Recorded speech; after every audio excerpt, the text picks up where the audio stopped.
Welcome to How Do They Afford That, the podcast that peeks into the financial lives of everyday Australians. I'm Michael Thompson. I'm a writer and the co-host of the Fear and Greed Business Podcast. As always, I'm with Canna Campbell, financial planner, founder of Sugar Mama TV, which is the financial literacy platform that covers YouTube and podcasts like this one, obviously, and you've got books and Instagram and a whole bunch of other things. You're a very busy person. Hello, Canna.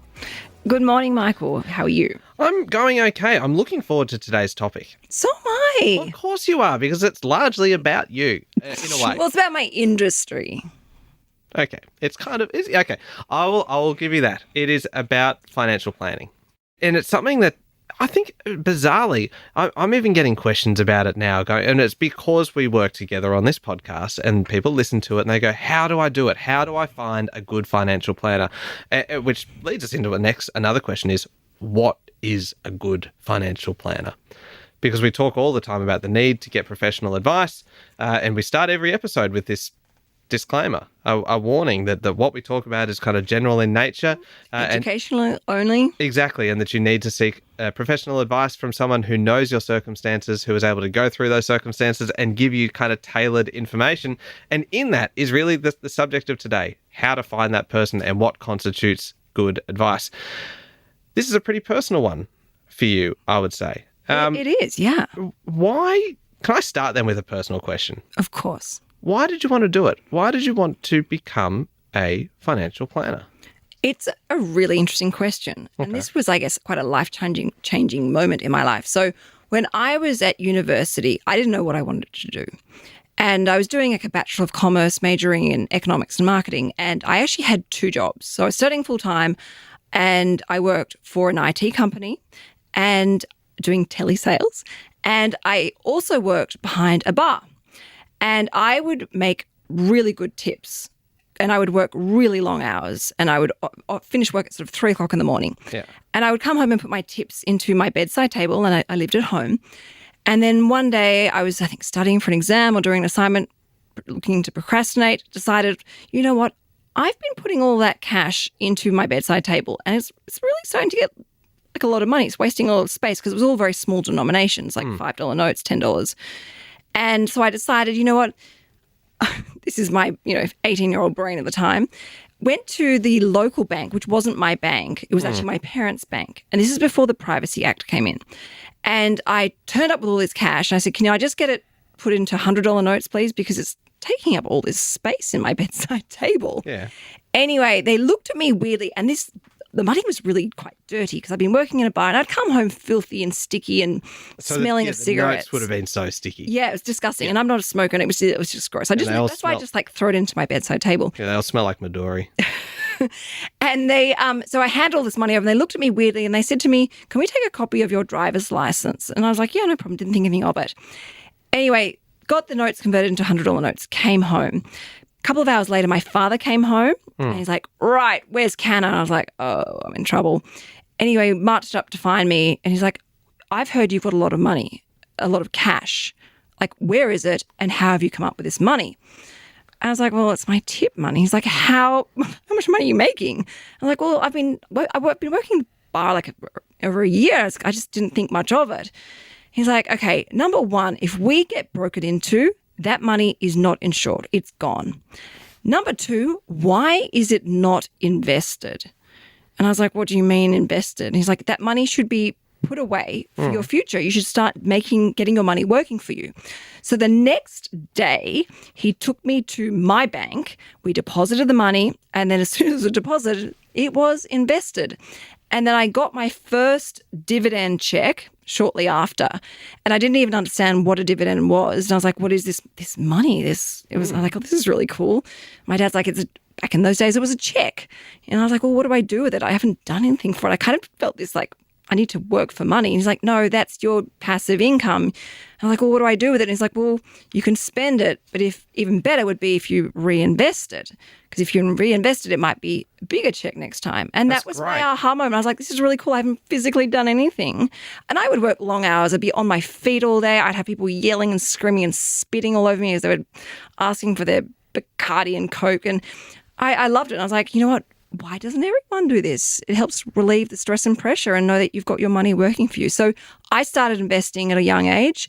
I'm very grateful for that aha moment. And I decided I want to share my experience and what I was learning and how and the benefits of investing with other people. How much did you make in tips in that first year? If your drawer was so full of money that you needed to take it down to the bank and cash it in, not just for 1 or 2 hundreds, but enough hundreds that the bank contacted your dad.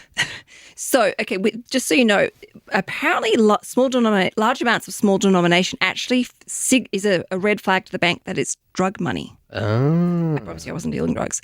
But that's why. And my parents happened to bank at that bank, and they knew the bank tellers really well. So, and it was before the Privacy Act, and I just told them it was very naughty at the time. But do I really have to share this number with you? I don't know if I claimed it on my tax refund. I know I definitely claimed some of my tips on my tax refund, but if I remember correctly, it was between $10,000 and $12,000. Oh my God. Wow. I'm now going to get audited by the ATO because I may have not disclosed all of those tips. Well, look, without kind of speculating on your age and how long ago that was, I'm sure that it's probably past like the ATO's kind of statute of limitations, right? Which actually is bad that I should speculate on. Not great for my financial planning profile, but anyway. God, we're going down a dangerous path. But there you go. There's my story. I was tossing up whether to ask you about kind of the telly sales kind of side of it, but that was so much better to ask you about the money. That's great. That's quite inspiring. Makes me want to go and. I don't think I've taken the right lesson out of this. I think I've taken go and work in a bar and get tips. It would be harder now, though, wouldn't it? Because if you're working behind a bar to make that kind of money from tips, because everyone pays with a card. Gosh, yeah. Yeah. I mean, a lot of. I mean, you can see why a lot of surcharges are now put in restaurants because people don't tip, and quite often when they hand you that machine to tap your card, they'll make a point of saying, if you would like to leave as a tip here, you can hit the dollar amount here or the percentage amount here. Yeah, and really, I mean, to make that kind of money, you are relying on drunk people just kind of just throwing the money. change at you, or like $5 or $10. So I mean, just take it. I was quite a little hustler back then because what would happen is you'd get a couple of like big players or whatever you want to call them, and they would say to me, if you serve me as soon as I come to the bar in front of everyone else, I will make sure I tip you really well throughout the night. And I once had this guy tipping me he'd pay for each drink or round of drinks with a $50 note. And every time he's like, you can keep the change. Because I would prioritize serving him. That is amazing. See, little hustle me. That is amazing. I'm writing down, I'm taking notes. But so far my notes are tips, hustler, and big players. That's not sure I want everyone knowing this about me. I'm like, I'm really oversharing here. I'm probably setting myself up for a lot of judgment, which is probably karma coming back my way. This is fantastic. This is so far my favourite episode of the entire podcast. Can I put you on the spot again? Yes. I'm going to ask for a list. I love lists. And if we were to say the top five qualities of a good financial planner, what would they be? All right. No two financial planners are the same. Okay. So I just want to point that out. The first thing is obviously making sure that they are licensed and qualified. That is essential. If they don't, walk straight out the door. The second thing is making sure that they are a good listener, because no two situations are the same. And as Tom says to me, quite often emotions defy logic. So you need a financial planner that really listens to you and understands what is important to you, where your value system lies, so that they can design a strategy that is right for you rather than just barking instructions and orders and recommendations at you. The third thing is, and I think this is probably for me one of a really important one and one that I'm really proud of, is a financial planner that walks their own talk. So they have skin in the game. They are on their own wealth creation journey, or they have gone through the hard yards and they have set themselves up for financial freedom. You want to know someone who can actually relate to the setbacks, the challenges, the frustrations that come along with trying to build financial freedom and independence for yourself. So they are part of it as well. And when you have someone that has actually gone through it all, the support is priceless that they can give you because they get it. The fourth thing is, and this is very important as well, is making sure that you find the right financial planner that has the technical knowledge for the area that you need. Now, as a financial planner, my specialty was wealth accumulation and including tax-effective strategies such as gearing. So if someone was to come and see me that needed help with Centrelink, I was not the right financial planner for them. So you need to look at what areas do they specialize in. And then finally, you need to think about how technically sound their strategies are. Ideally, you want to find a financial planner that can actually help you in a variety of different areas in your life. For example, helping you pay off your mortgage quickly, helping you save tax each year, helping set your superannuation accounts up correctly so that you're not wasting money on, fees and services that you don't need. The portfolio is properly invested. They're going to look at your personal insurances. They're going to look at, diversifying your investment portfolio. They're actually going to get you to where they need to be, and they have the right technical knowledge across all areas. Because the most frustrating thing would be is seeing a financial planner that sorts out your super but can't do your investing or can't do your insurance. And now you've got two different financial planners. You want everyone to be on the same page, and also someone who's happy to have a relationship with your accountant so that they can touch base and you're all singing off the same hymn sheet. All right, that is quite a list. So essentially they need to be licensed, as in qualified, good listeners, walk their own talk, I think is the way you put it. Specialising in what you need, in particular that particular area, and technically sound in terms of the detail kind of in their areas of expertise. Yeah, with comprehensive advice. So they are quite holistic in their area of expertise, and they can help you with not just one small component, but everything. That is a great list, but how do you find them? Is it just as simple as Googling it? It feels like that would be kind of risky because you're just going to kind of get swept onto websites that have good SEO, and you actually want someone who is really going to be able to tick all of those boxes for you. My first tip would be to ask family and friends, particularly people who are in similar situations to you. Yeah.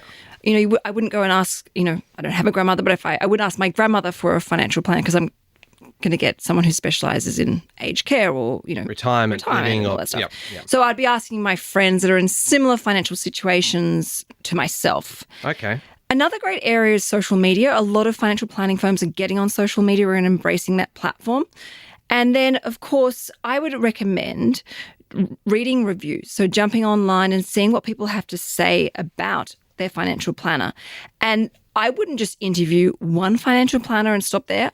I would interview at least 3 because no 2 financial planners are the same. And the way I operate is very different to how other financial planners operate. Hang on. So interview. So you would actually, I had never considered this. The fact that you are would be kind of going and meeting with them or talking to them on the phone and going through what you're looking for and you're assessing. Absolutely. I mean, your financial planner knows so much about you. So, and I think about my clients, I knew about their health. I knew about any problems in relationships. I knew about, potential inheritances. I knew about issues with their children. I knew about any problems at their work. It's a very, very intimate relationship. They know so much about you. Okay. So you want to make sure you have the right person on your team.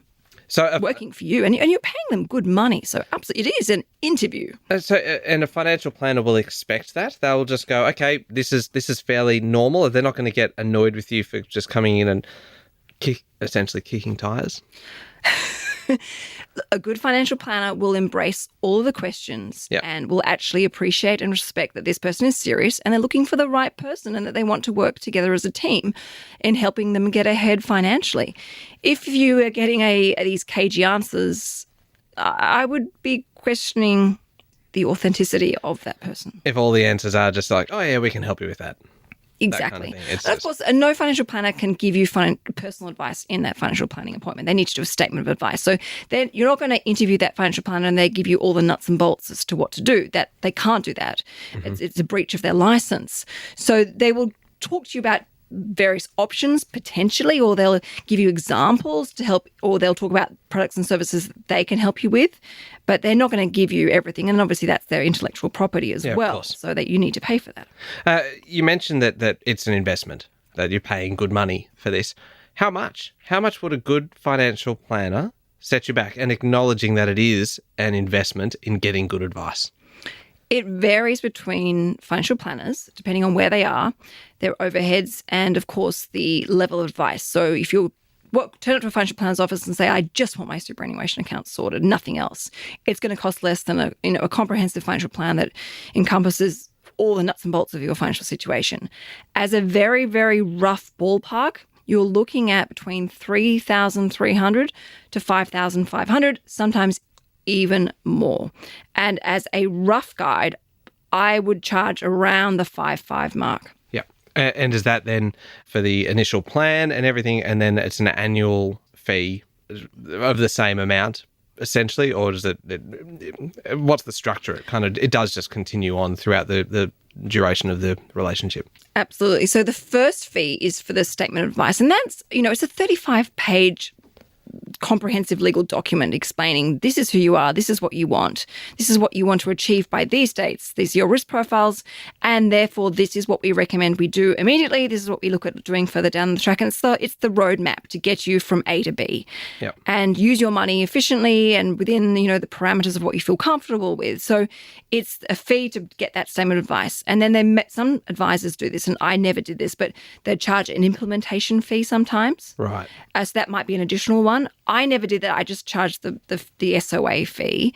And then there would be an annual fee, which is normally debited out on a monthly basis, but all financial planners do it differently. And a lot of people would have their superannuation account actually fund that ongoing fee. But if it was paid personally, a portion of that would be tax deductible. Okay. Well, thank you for being so kind of upfront about this, because it actually makes a difference to get a bit of kind of insight into it, because otherwise it can feel a bit mysterious. And I have to say, people would think, oh, 5,500, that's a lot.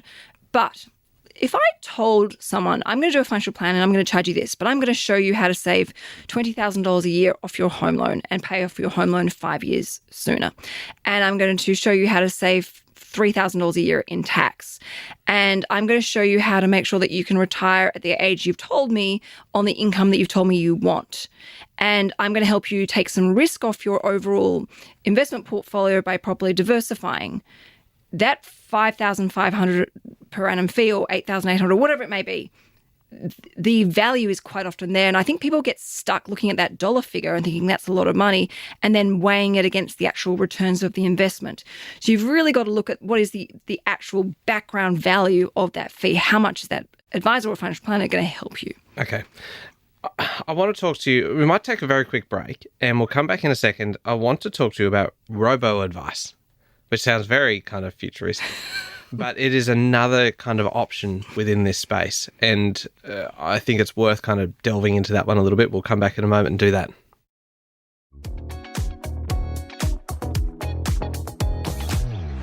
All right, Canna, we're having it's a very honest discussion today. It is about financial advice and why we always obviously know why it's important to get good financial advice. And now it's about what is that good financial advice, what it looks like, how to find it, what are the options, how much does it cost?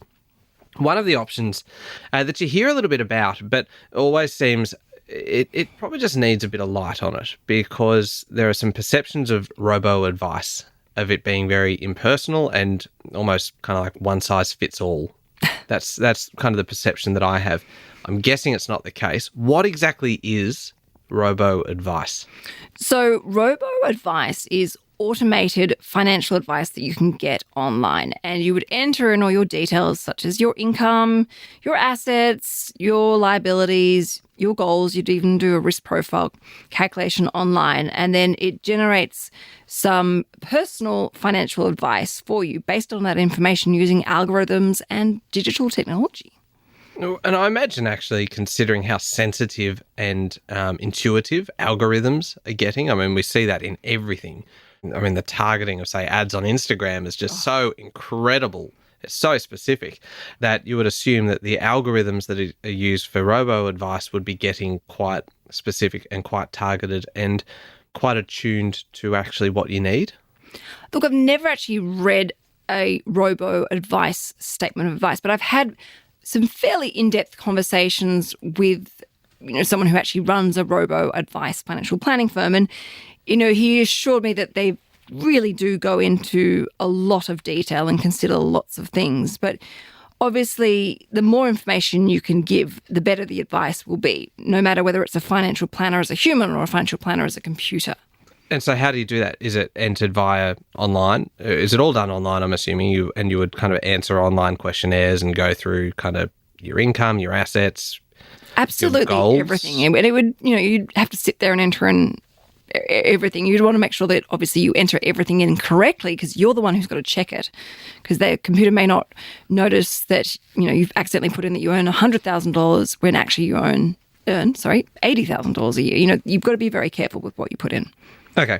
And I'm assuming then that it would just make kind of some broad or quite specific recommendations based on kind of the algorithm? Yes. I mean, look, there's lots of different providers of robo-advice now. So depending on what you need, you'd have to look at what type of advice you want, whether it's just limited to something or if you want something that's fairly comprehensive and in-depth. And that might be, if you're looking at something in-depth, perhaps you need to be looking at seeing a human financial planner if you want that kind of hands-on human touch element, because your situation is quite complicated and you need to be able to explain, some personal details behind it. It's just not going to work with a robo-advice platform. Okay, where's the upside to this? I'm assuming that the benefit of it is that it would be cheaper. It's a lot cheaper. And this is very important, because I think more than ever before, people need professional personal advice from a licensed financial planner. And considering that the financial planning industry has had a huge shake-up and change, I think there's been about just under 10,000 financial planners leave the industry. Oh, wow. Yeah, and that has left only 16,000 financial planners for the whole country. So there are not enough financial planners to go around. So robo-advice really does help fix the problem. So not only is it cheaper and is it more accessible, it's also a lot faster, because when I was doing my statements of advice, they would take me up to a month, because they're 35, 45-page documents and, they're fairly heavy, complicated strategies involved. So this is a way of getting advice to people cheaper, faster, but also making advice more accessible. So if you've got people living in regional areas where there is no local financial planner, or there is one but they're not comfortable using them, or they want to keep things a bit more private out of the local town, this can quite often be a great option that's available for people. And what I would say to people is, start with robo-advice if you need a financial planner and can't afford the full the human touch element. But as your situation evolves and you're getting on your feet, perhaps you outgrow the robo-advice if you feel it's not cutting edge enough for you at where you are. But it can be a really powerful way to get you started and get you thinking and get you sort of working on some concrete goals that make you accountable and get your money simply working for you sooner rather than later. Yeah, so it's certainly taking a more active approach to it. There would be a few downsides, obviously, as we talked about. Is one of them, if you struggle to define what your goals are, because I imagine it's not necessarily something that a lot of people would be able to do easily. Like you might go, I want to be financially secure. Okay, all right. A human advisor, a human financial planner would sit down and go, all right, what does that actually mean? What does that actually look like for you? Do you want to be debt-free by 55, or do you want to have kind of a comfortable retirement with X amount kind of thing? Is actually trying to come up with the goals one of the challenges, and define what those goals are one of the challenges for financial planners? Absolutely. I would have plenty of situations where clients would have things in their mind about what they really want to do. And the thing with when you use a human financial planner rather than a computer, sometimes the best strategy actually wasn't the most financially savvy and efficient strategy for them because of those emotional blocks, or they weren't quite ready, or some personal things were going in their lives. So as a financial planner, you don't necessarily always pick the best and fastest wealth accumulation strategy. You pick the one that's best and most comfortable for them. Okay. And the other thing with a human financial planner, they have to sign off that they are comfortable, that they know with their hand on their heart that their client understands absolutely everything that is going on with their recommendations.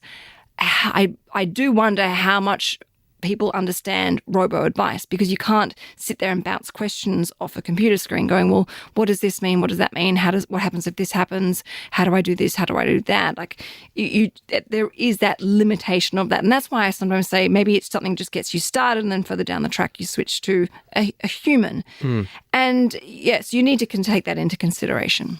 And one could imagine that robo-advice is something that's going to evolve fairly quickly now with, say, ChatGPT and the other kind of AI platforms, that financial advice is going to be one of these areas that kind of falls within that. And there's potential benefit, but also a fair amount of risk.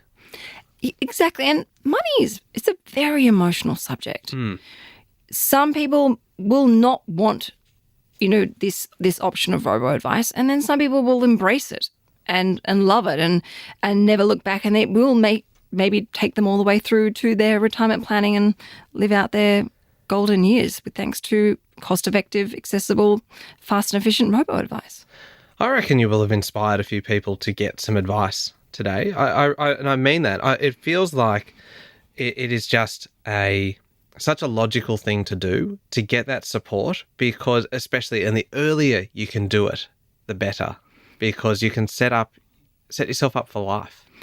I absolutely love being a financial planner, and I never got Monday-itis where I'd hate it. And I stopped taking new clients on years ago because my client book hit maximum capacity. I never wanted to spread myself too thinly. So, the Sugar Mama platform was never actually about getting clients. It was always about helping people, educate people, motivate people, inspire people. But with my clients, the one thing I would hear every time I would present them with their first statement of advice is, why didn't I come and see you years ago? And that always resonated with me. And I used to always laugh because I was like, here it goes again, hit the same sentence, and you don't regret getting advice. It gets you started, gets you underway. Having someone sit down with you and sit down and come up with some goals together for you to work on, and short, medium, long-term goals, it does add a very powerful element to your life. And, wealth is, in my mind, is about financial wealth, but also about your mental health, your relationships, your spiritual health, your intellectual health, your career and business growth. It's a whole range of different things, but financial planners are an important part of that journey.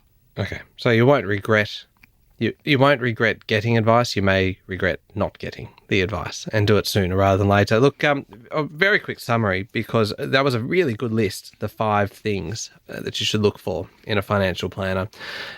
Being licensed, obviously, qualified, do your research and make sure they have done their research, good listeners, which is such an important thing, that you actually have someone who is willing to listen to what your goals are and how you might achieve them.